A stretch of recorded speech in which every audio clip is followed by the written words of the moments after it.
Telegram used without phone number. Hey everyone, welcome back to the channel. In this video we will discuss whether or not it is possible for us to use Telegram without phone number, so make sure to watch the video till the end.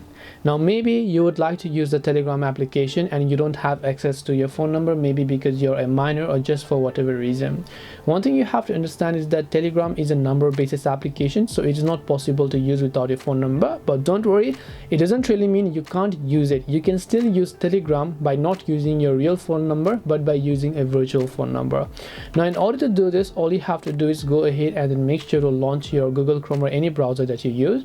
Once you do that, in the search box you can simply type in virtual numbers, or you can go to this address bar, which I'll make sure to drop a link below, which is receive-smss.com. As I said, I'll make sure to drop a link below.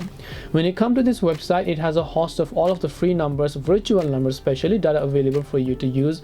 Now all you have to do is simply select a certain number that you like, and remember that this is a free service, so you don't have to pay for it.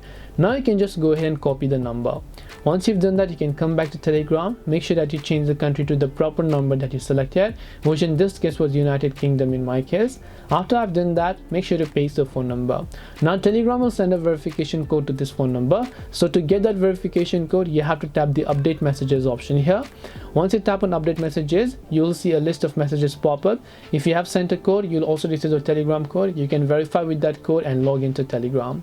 Hope this video helped you as to how you can use Telegram without phone number, but as I said, it doesn't really mean you need a real phone number. You can make use of it with a virtual phone number. If you have any questions, feel free to leave them down. Thank you for watching and see you in the next video.